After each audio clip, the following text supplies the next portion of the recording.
ಪತಂಜಲರು, ಈಗ ನೀವು ಮನಿ ಇರ್ತೈತಿ, ಮನ್ಯಾಗ ದೋಷ ಬರಬಾರ್ದು, ಮನಿ ಕಾಡಬಾರ್ದು ಅಂದ್ರೆ ಏನ್ ಮಾಡ್ತೀರಿ ಅಂದ್ರೆ ಅದಕ್ಕೊಂದು ಸಣ್ಣ ಒಂದು ಜಗಲಿ ಕಟ್ತೀರಿ, ದೇವ್ರ ಪ್ರತಿಷ್ಠಾಪನೆ ಮಾಡ್ತಿರಲ್ಲ ಮನ್ಯಾಗ.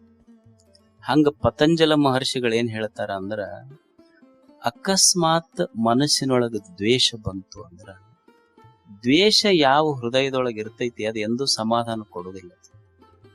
ಈಗ ಮನುಷ್ಯಾಗ BP ಬಂದಿದ್ದು, ಪ್ಯಾರಲಿಸಿಸ್ ಬಂದಿದ್ದು, ಇವೆಲ್ಲಾ ರೋಗಗಳ ಮೂಲ ತಾಯಿ ಅಂದ್ರನ ದ್ವೇಷ. ಮನುಷ್ಯ ಆರಾಮ್ ಇರ್ಬೇಕಂದ್ರ ಪ್ರೇಮಿಸಬೇಕೆಲ್ಲರನ್ನು, ಪ್ರೀತಿ ಮಾಡ್ತಿರ್ಬೇಕು. ಪ್ರೀತಿಸುವ ಹೃದಯ ಯಾವಾಗ್ಲೂ ಆರೋಗ್ಯ ಇರ್ತೈತಿ, ದ್ವೇಷ ಮಾಡುವ ಹೃದಯ ಯಾವಾಗ್ಲೂ ಅನಾರೋಗ್ಯ ಇರ್ತೈತಿ. ನಾವು ಆರೋಗ್ಯ ಇರ್ಬೇಕಂದ್ರೆ ನೀವು ಬೇಕಾದ ಸೈಂಟಿಸ್ಟ್ ಕೇಳ್ರಿ, ಸೈಕಾಲಜಿಸ್ಟ್ ಕೇಳ್ರಿ, ಡಾಕ್ಟರ್ ಕೇಳ್ರಿ, no other medicine works except love. ಪ್ರೇಮ ಇರ್ಬೇಕಷ್ಟ. ಎದ್ಯಾಗ ಪ್ರೇಮ ಇದ್ರೆ ಯಾವ ರೋಗನೂ ಬರೋದಿಲ್ಲ, ಯಾವ ಲಕ್ವಾನು ಹೊಡಿದಿಲ್ಲ. ಲಕ್ವ ಹೊಡ್ಯಾಕತ್ತೈತಿ ಅಂದ್ರ ಬಹಳ BP ಏರೈತಿ ಅಂತ ಅಷ್ಟ. ನಮ್ ಅದಕ್ಕ ಎದೆಯೊಳಗ ಒಂದಿಷ್ಟು ಪ್ರೇಮ ತುಂಬಬೇಕು. ಅಹಿಂಸಾ ಪ್ರತಿಷ್ಠಾಯಾಮ್ ತತ್ ಸನ್ನಿಧೌ ನಿರ್ವೈರಃ. ಇದು ಪತಂಜಲ ಮಹರ್ಷಿಗಳು ಹೇಳ್ತಾರೆ. ನೋಡಪ್ಪ, ನಿನ್ನಲ್ಲಿ ದ್ವೇಷ ಹೋಗಬೇಕಾಗಿದ್ರ ಏನು ಮಾಡಬೇಡ, ಎದ್ಯಾಗ ಒಂದಿಷ್ಟು ಪ್ರೇಮ ತುಂಬುತ್ತು ಅಂದ್ರ ದ್ವೇಷ ಕಡಿಮೆ, ಪ್ರೇಮ ತುಂಬುತ್ತು ಅಂದ್ರ ಸಮಾಧಾನ ಸಿಗತೈತಿ ಮನಸ್ಸಿಗೆ. ನೀವು ಸುಮ್ನೆ ಒಂದು ಪ್ರಾಕ್ಟಿಕಲ್ ಉದಾಹರಣೆ ನೋಡ್ರಿ. ಮನುಷ್ಯಾಗ ಪ್ರೇಮ ತುಂಬುತ್ತು ಅಂದ್ರೆ ಹೆಂಗ್ ಜಗತ್ತ ಹತ್ತಿರ ಆಗ್ತೈತಿ, ದ್ವೇಷ ತುಂಬದಾಗ ಹೆಂಗ್ ಜಗತ್ತು ದೂರ ಆಗ್ತೈತಿ. ಈಗೊಂದು ಹುಡುಗ ಹುಡುಗಿ ಇರ್ತಾರ, ನೀವು ಕನ್ಯಾವರ ತೋರಿಸಿ ಎಂಗೇಜ್ಮೆಂಟ್ ಮಾಡಿಸಿರ್ತೀರಿ, ಇನ್ನು ಮದುವೆ ಆಗಿರೋದಿಲ್ಲ. ಎಂಗೇಜ್ಮೆಂಟ್ ಆದ ಕೂಡ್ಲೆ ಹುಡುಗ ಮಾಡೋದು ಏನು ದೊಡ್ಡ ಮಹತ್ ಗ್ರಂಥ ಕೊಡೋದಿಲ್ಲ, ಮೊಬೈಲ್ ಕೊಡಿಸ್ತಾನೆ ಫಸ್ಟ್. ಏನು ಶರಣರ ವಚನ ಕೊಡಿಸ್ಯಾನಪ್ಪ, ಏನು ದೊಡ್ಡ ಓದಕ್ ಜ್ಞಾನಪೀಠ ಪ್ರಶಸ್ತಿ, ಫಸ್ಟ್ ಕೊಡಿಸೋದ ಮೊಬೈಲ್. ನೀವು ಸುಮ್ಮನೆ, ಇದು ಸಂಸಾರಿಕರ ಅನುಭವ ಐತಿ ನಿಮಗ್ ನೋಡ್ರಿ. ಇದು ಮೊಬೈಲ್ ಕೊಡಿಸಿದ ತಕ್ಷಣ ಆ ಹುಡುಗ ಒಂದು 100-200 ಕಿಲೋಮೀಟರ್ ದೂರ ಇರ್ತೈತಿ. ಈ ಹುಡುಗಿ 100-200 ಕಿಲೋಮೀಟರ್ ಇಬ್ರು ದೂರ ಅದಾರ, ಫೋನ್ಯಾಗ ಮಾತಾಡ್ತಾರಲ್ಲ, ಏನ್ ಇಡೀ ಓಣಿ ಕೇಳಂಗ್ ಮಾತಾಡ್ತಾರ? ಮೆಲ್ಲಕ್ ಮಾತಾಡ್ತಾರ.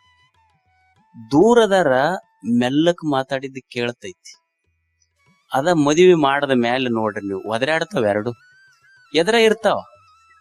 ಇಷ್ಟು ಒದರಾಕತ್ತಿನ ಕೇಳುವಲ್ದಾನೆ ಅಂತ. ಅಂದ್ರ ದ್ವೇಷ ಇದ್ದಾಗ ಎದುರಿದ್ರು ದೂರ ಆಗ್ತಾನ, ಪ್ರೇಮ ಇದ್ದಾಗ ದೂರ ಇದ್ರು ಹತ್ರ ಆಗ್ತೈತಲ್ಲ, ಇದು ಪ್ರೇಮದ ಪವಾಡ. ಇದು ಮೊದಲು ಅಕ್ಕೆ ಇದ್ಲು, ಕುಸು ಕುಸು ಮಾತಾಡ್ತಿದ್ಲು, ಅಷ್ಟು ದೂರ 200 ಕಿಲೋಮೀಟರ್. ಈಗ ಎದರ ಐತಿ ಒದರ್ತೈತಿ, ಕೇಳುವಲ್ ಪಕ್ಕ ಅನುಭವಕ್ಕೆ ಬರ್ತೈತಿ ಅದು.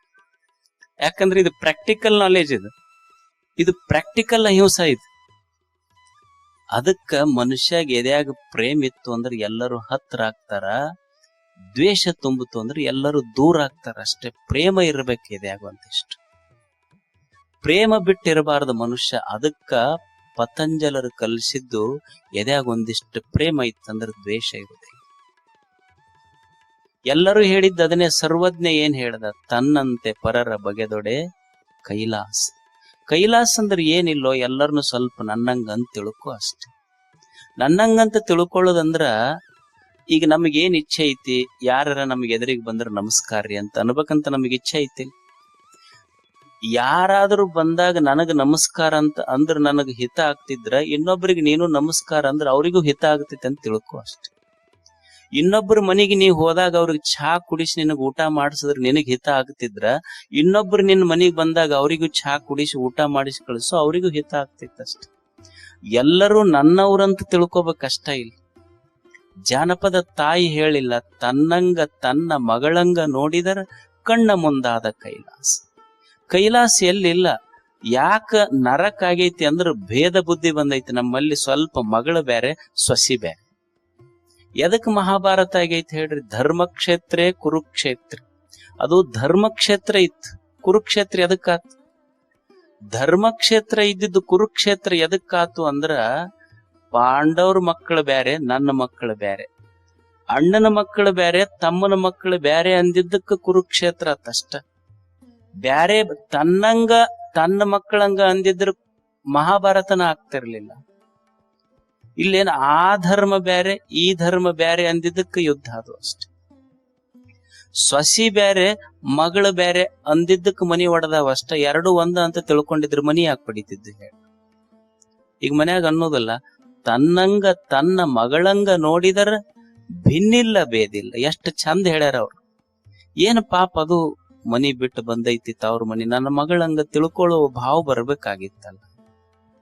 ಅವ್ ಮಗನಿಗೆ ಬೈತಿರ್ತಾರ ನೋಡ್ರಿ, ಅವ್ರ ಮನ್ಯಾಗ ಬಾಳ್ ಚಂದ ಬೈತಿರ್ತಾಳ. ಅವ್ ಅದು ಏನ್ ತೆಲಿಗೆ ತಿಕ್ಕೇಳನ ಒಟ್ಟಾಕಿ ಹಿಂದ ಓಡ್ತಾನಪ್ಪ. ಏನ್ ತಿಕ್ಕಿರ್ತಾರ ಅವ್ರ ತೆಲಿಗೆ ಏನೂ ತಿಕ್ಕಿರೋದಿಲ್ಲ, ಪ್ರೇಮ ಮಾಡ್ತಾರ ಅಷ್ಟ. ಏನ್ ತಿಕ್ಕೇಳನಪ್ಪ ಆಕಿ ತವ್ರ ಮನಿಗ್ ಹೋಗಿ ಬಂದು ಕೂಡ್ಲೆ ಬದಲಾಕ್ಕ ನೋಡಗಿವ. ಒಟ್ಟಾಕಿ ಹಿಂದಿಂದ ಹೋಗ್ತಾನ. ಅಲ್ಲ ಮಗಂದಂತೂ ಇದು ಬಿಡು ಸರಿ. ಇದು ಆಕಿ ಏನ್ ಕಿವ್ಯಾಗ ಓದಾಳ ಗೊತ್ತಿಲ್ಲ, ಒಟ್ಟು ಹಿಂದಿಂದ ತಿರುಗತೈತಿದು. ಒಂದು ವಾರ ಆದ್ಮೇಲೆ ಮಗಳು ಬಂದ್ಲು, ಮತ್ತ ಅಳಿಯನು ಬಂದ. ಅವ ಹೆಂಗ ಬಂದ, ಅವ್ರ ಹೆಣ್ಮಕ್ಳು ಸೀರೆ ಬಟ್ಟಿ ಸುಟ್ಕೇಸ್ 4 ತೆಲಿ ಮೇಲೆ ಹೊತ್ಕೊಂಡು ತಂದೊಂದು ಲುಂಗಿ, ಒಂದ್ ಅಂಗಿ, ಕ್ಯಾಮ್ರಿಕ್ ಬನೀನ, ಒಂದ್ ಬಗಲಾಗ ಅದರ್ದ ಇವ್ರು 4 ಹೊತ್ಕೊಂಡು ಮನಿಗ್ ಬರ್ತಿತ್ತು. ಬಂದವ್ರಿಗೆಲ್ಲ ಅವು ಹೇಳ್ತಿದ್, ನನ್ನ ಅಳಿ ಅಂದ್ರ ದೇವ್ರ ಇದ್ದಂಗ ನೋಡ್ರಿ, ನನ್ನ ಅಳಿ ಅಂದ್ರ ದೇವ್ರ ಇದ್ದಂಗ. ಹಿಂಗ ಭಾವನೆಗಳು ಬಂದ್ರ ತಡಿತಾವ ಹೆಂಗ? ಈಗ ನೀವು ಕನ್ಯಾ ನೋಡಕ್ ಹೋಗ್ತಿರಲ್ಲ, ಇನ್ ಮ್ಯಾಲ ಏನ್ ಮಾಡ್ರಿ ಅಂದ್ರ ಆ ಹುಡುಗಂದು ಹುಡುಗಿ ಕುಂಡ್ಲಿ ನೋಡಕ್ ಹೋಗ್ಬ್ಯಾಡ್ರಿ, ಅತ್ತಿ ಸೊಸಿ ಕುಂಡ್ಲಿ ನೋಡ್ರಿ. ಅವೆರಡೂ ಕೂಡ್ದು ಅಂದ್ರ ಮಾಡಿಬಿಡೋದ ಅಷ್ಟ. ಹುಡುಗನ್ ನೋಡಕ್ ಹೋಗ್ಬೇಡ್ರಿ ಅದನ್ನ.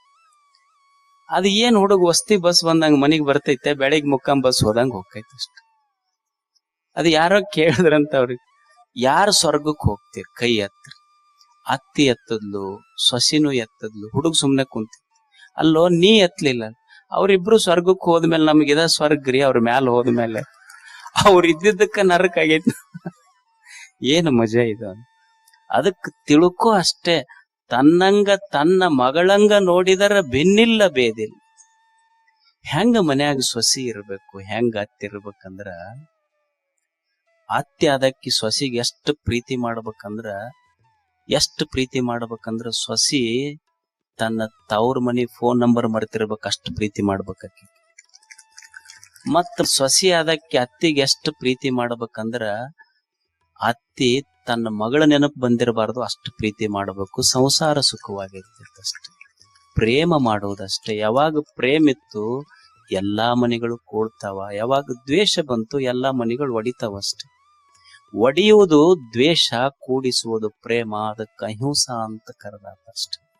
ಅದಕ್ಕೆ ಮನುಷ್ಯ ಬದುಕುವುದು ಪ್ರೇಮದಿಂದ ಬದುಕಬೇಕು ಈ ಜಗತ್ತು. ಎಲ್ಲವನ್ನ ಗೌರವಿಸು, ಎಲ್ಲವರನ್ನ ಪ್ರೀತಿಸು.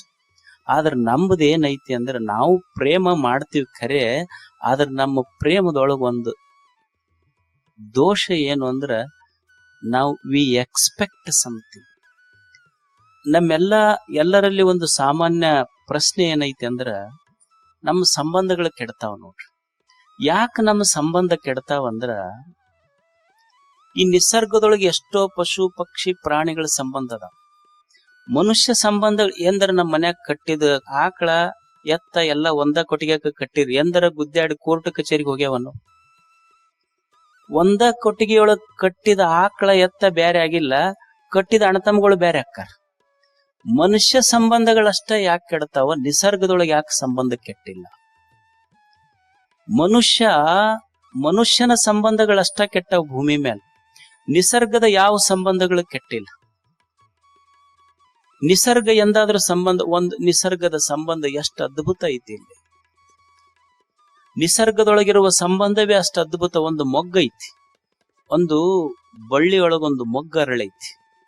ನೀವು ನೀ ಬಳ್ಳಿಗೆ ನಾನು ಹಚ್ಚಿ ಬೆಳೆಸಿದ ಮೊಗ್ಗಿದು ಅಂತ ನೀವು ಅದನ್ನು ಹೂವ ಮಾಡಕ್ ಹೋರಿ, ಪಕಳೆಗಳು ಉದಿರಿ ಬೀಳ್ತಾವ ಹೊರತು ಮೊಗ್ಗು ಹೂವಾಗಿ ಅರಳೋದಿಲ್ಲ.